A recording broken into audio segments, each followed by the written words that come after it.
తెలంగాణ బిడ్డ పివి నరసింహారావు గారు అనేది నిర్వివాదం అధ్యక్ష. పివి నరసింహారావు గారు ఆనాడు ప్రధానమంత్రిగా భారతదేశానికి ఎన్నికైన తర్వాత సాధారణంగా ఈరోజు వింటుంటాం అధ్యక్ష, లాటరల్ ఎంట్రీ అని, అంటే రాజకీయాలతో సంబంధం లేని వ్యక్తులను కూడా మనం రాజకీయాల్లో ముఖ్యంగా ప్రభుత్వాలలో ముఖ్యమైన పాత్రల్లో తీసుకురావడాన్ని లాటరల్ ఎంట్రీ అంటారు అధ్యక్ష. కానీ ఈ లాటరల్ ఎంట్రీ అనే విధానాన్ని ఆనాడు పివి నరసింహారావు గారు తీసుకొచ్చి రాజకీయాలతో సంబంధం లేని ఒక ఆర్థికవేత్త, ఆర్బీఐ గవర్నర్గా పనిచేసిన ఒక మంచి తెలివైన ఒక ఆర్థికవేత్త మనకు అందుబాటులో ఉన్నారని చెప్పి గుర్తించి గౌరవించి వారిని ఆర్థిక మంత్రిగా ఆనాడు నియమించారు అధ్యక్ష. ఆర్థిక మంత్రిగా నియమించబడ్డ తర్వాత డాక్టర్ మన్మోహన్ సింగ్ గారు ఆనాడు 1991లో అనుకుంటాను అధ్యక్ష, సబ్జెక్టు కరెక్షన్, బడ్జెట్ ప్రవేశపెడుతున్నప్పుడు ఒక గొప్ప మాట అన్నారు. ఆయన అన్న మాట, let the whole world here loud and clear, India is wide awake. అంటే ప్రపంచం మొత్తం వినాల్సిన సమయం వచ్చింది, నా దేశం మేల్కొని ఉంది అనే మాట ఆనాడు ఒక ఆర్థికవేత్తగా ఆర్థిక సంస్కరణలు ప్రవేశపెట్టే సందర్భంలో డాక్టర్ మన్మోహన్ సింగ్ మాట్లాడిన మాట అధ్యక్ష. ఆ మాటలు, ఆయన సిద్ధాంతం, ఆనాటి పివి నరసింహారావు గారి నాయకత్వం ఇవాళ ఈ దేశంలో సమూలమైన సంస్కరణలు తెచ్చింది. ఈ దేశంలో ఎన్నో రకమైన విప్లవాత్మకమైన మార్పులు కూడా వచ్చినాయి అధ్యక్ష.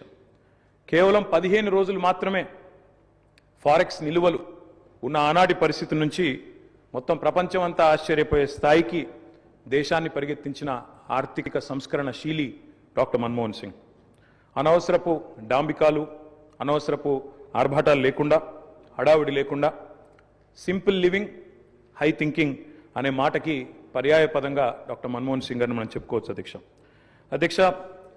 Loyalty is a very rate. Loyalty అనేది, విశ్వాసం అనేది ఇవాళ రాజకీయాల్లో చాలా అరుదైన పదం అధ్యక్ష.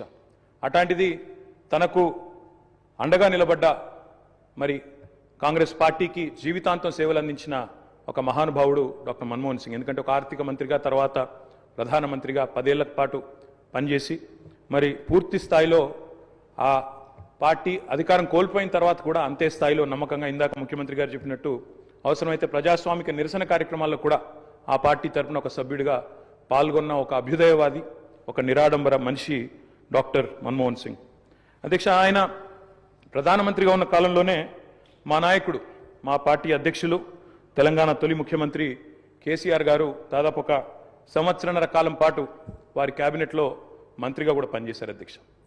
మంత్రిగా పనిచేసే క్రమంలో ఆనాడు 2004లో కాంగ్రెస్ పార్టీతో పొత్తు పెట్టుకొని మరి ఆనాడు ఎన్నికల్లో గెలిచిన తర్వాత క్యాబినెట్లో భాగస్వామ్య పక్షాలను కూడా ఆహ్వానించి కేసీఆర్ గారి క్యాబినెట్ మంత్రిగా తీసుకున్న తర్వాత వెంటనే ఒక చిన్న చిక్కు సమస్య వచ్చింది అధ్యక్ష. కేసీఆర్ గారికి పోర్ట్ఫోలియో ఆనాడు షిప్పింగ్ పోర్ట్ఫోలియో ఇవ్వడం జరిగింది. ఇస్తే వెంటనే డిఎంకే వాళ్ళు, అప్పుడు వాళ్ళు ప్రధాన భాగస్వామ్య పక్షం యూపీఏలో, వాళ్ళు వెంటనే అభ్యంతరం లేవనెత్తినారు. మీరు మాకు కమిట్మెంట్ ఇచ్చారు, మాకు ప్రామిస్ ఇచ్చారు, మీరు వెంటనే మరి వారికి ఎట్లా ఇస్తారో అని అభ్యంతరం పెడితే కేసీఆర్ గారు ఒక్క క్షణం కూడా సంకోచించకుండా వెంటనే మన్మోహన్ సింగ్ గారి దగ్గరికి వెళ్ళి, డాక్టర్ గారు నేను వచ్చింది పదవుల కోసమో పోర్ట్ఫోలియోల కోసమో కాదు, నేను వచ్చింది నా తెలంగాణ కోసం అని చెప్పి వారికి తిరిగి ఆ షిప్పింగ్ పోర్ట్ఫోలియోని ఇస్తే ఆ రోజు మన్మోహన్ సింగ్ గారు అన్న మాట అధ్యక్ష, చంద్రశేఖరరావు గారు మీరు ఏ నిబద్ధతతో, ఏ సిద్ధాంతం కోసం, ఏ రాష్ట్రం కోసం అయితే వచ్చారో అది ఫలించాలి అని మనసారా నేను కోరుకుంటున్నాను. ఇవాళ ఈ నిర్ణయం మీరు ఏదైతే తీసుకున్నారో దీనివల్ల కూడా మీకు కూడా గొప్ప గుర్తింపు, గౌరవం వస్తుంది. మీరు ఒక కర్మయోగి.